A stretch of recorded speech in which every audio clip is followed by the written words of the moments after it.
Hi, my name is Jade, and I've lived in Marin County for over 25 years. I'm the mother of two, and my 19-year-old son has autism, so I'm also a caregiver. He attends the Oak Hill School, which is here in San Anselmo, and he's been there for many years. And I wanted to participate today because I just wanted the community to hear from a caregiver about what it's like to have a son who one of his challenging behaviors is that he runs away when he gets stressed.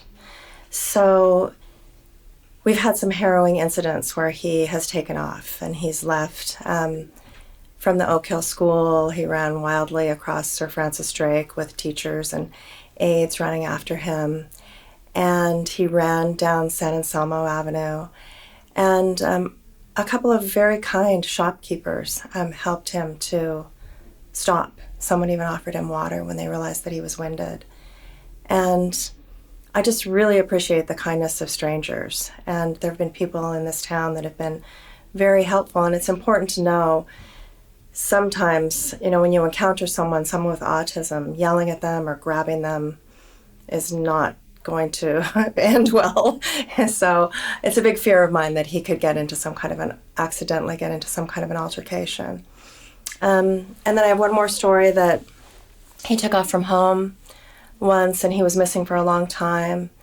And fortunately, again, a stranger called the sheriff because he was wearing flip-flops, and they just noticed that looked weird. And when the sheriff found him, he asked him, where are you going? And my son said that he was going to Bolinas because we have some friends that live out there.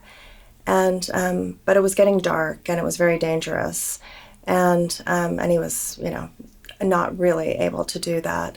And the sheriff said, I'll give you a ride, because he asked him to get in the car and he didn't want to get in the car. And he said, okay, I'll take you to the beach.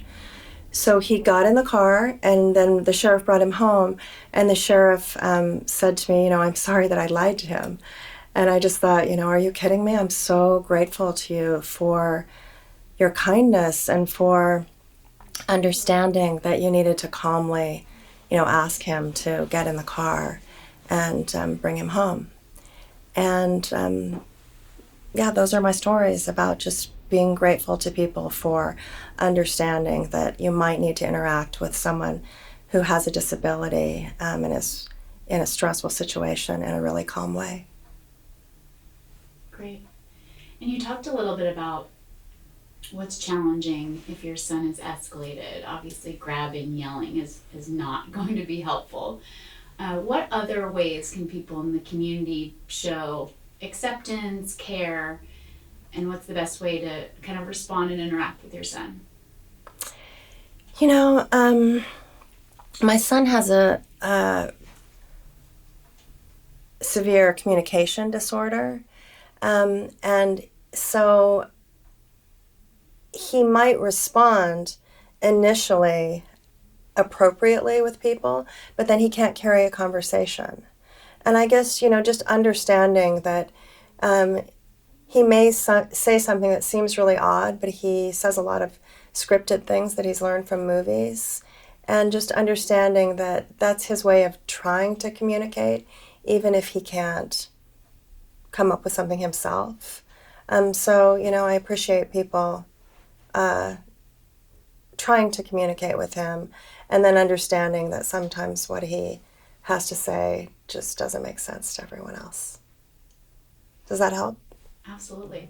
And as a parent and a familiar listener, obviously your son, his scripts. Are there times where he uses those scripts in a way where you understand the meaning, even if someone else won't? Absolutely. I mean, he says many, many things. If you are familiar with Disney and Pixar movies, you will recognize a lot of the things that he says, and he uses them even appropriately. They're just not original language.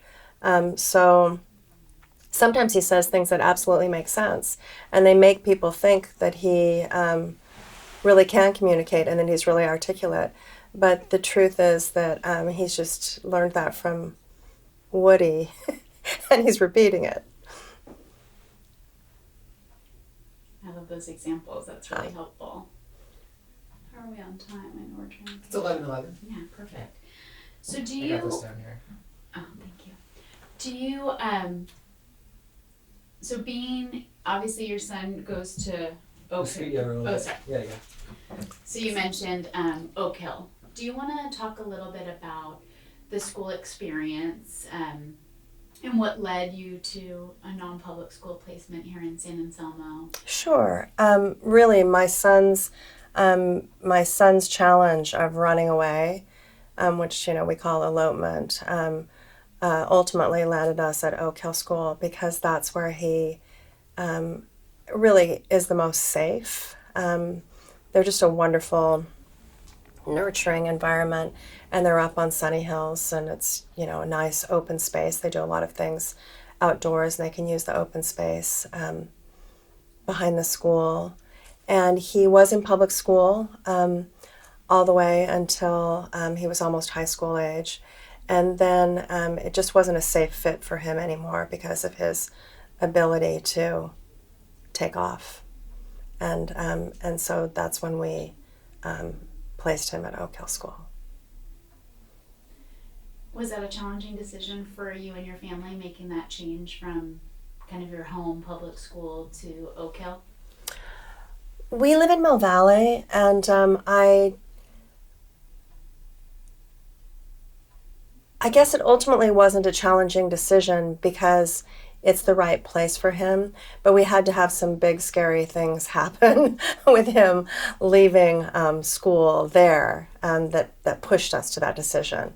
But it was absolutely the right decision. And we're actually really fortunate that we live in Marin County. Oak Hill School has kids that live in 5 different counties. And, we're one of the families that really isn't that far away in Mill Valley.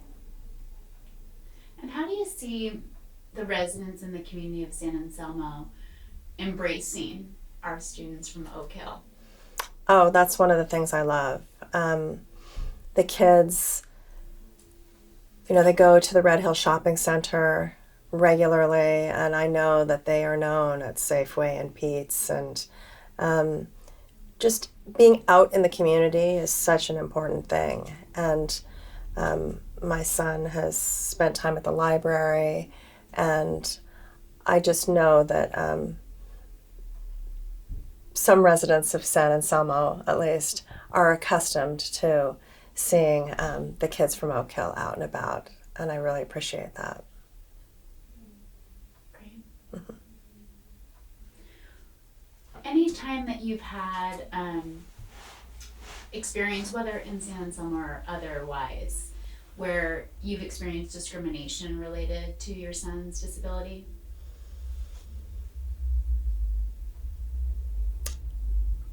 I guess the main thing that I would say is that my son, at first, especially when he was younger, he doesn't have a physical disability, and he looks like maybe he's going to be able to behave appropriately. But then we find ourselves in tough situations, in airports, places that are stressful, and there have definitely, just been a couple moments where people don't understand, like, why is this person melting down? I don't know if I would call it discrimination, but certainly a lack of awareness. And lack of understanding, I think, to your point around disabilities that are less visible. Yes. And an assumption being made about your son and his behavior, and a tantrum versus Right. a meltdown. Right. Do you want to speak to that a little? Well, when he was little, certainly, there's a certain common tantrum behavior in small people, and then it can be quite large when someone has autism, and it's very stressful and very embarrassing, and that feeling of wow, why can't you control your kid, can be really tough, and it can cause people who have kids with autism to be reluctant to be out at all. So And then he does things once in a while that are just surprising. He's the kind of person that suddenly feels the need to jump.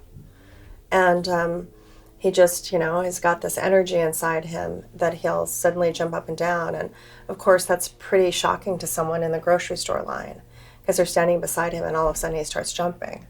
Well, but it's a little weird, but it doesn't hurt anybody. So, but it can be awkward if you're near someone who is uncomfortable. Those are beautiful examples. Thanks. I appreciate that.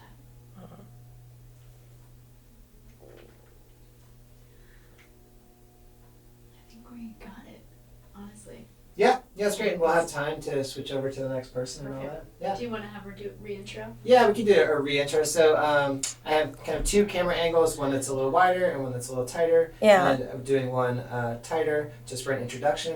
Okay. Basically say your name, and kind of your situation. Can I ask you, because it's okay, it'll be fine, whatever it is, but I do feel awkward because you can see me. I'm not sure. When I do the intro, do you want me looking right at that lens? It doesn't have to be, and that's why Colleen's sitting here. It's Yeah. very normal in interviews. If you watch TV and stuff, you'll actually see that people's eyes are going just past camera. Right. I think the biggest thing we're trying to achieve today is a level of comfort and ease. Yeah. And for some people, looking into a camera, it doesn't do that for them. Right. So, I know, that's why you can see I'm looking here, but I'm looking there. So a little, So- we're doing whatever feels right here. So, there's no strong rules in that. Okay. Regard. And you just want me to kind of repeat my name is I'm live in Marin what County. you're here to represent, all that, right? Okay. Go ahead. Hi, my name is Jade. I've lived in Marin County for over 25 years. I'm the mother of two. My 19-year-old son has autism, so I'm also a caregiver, and I'm here today to talk a little bit about what it's like to care for someone with a disability of autism, and specifically the behavior of elopement and running away when he gets stressed.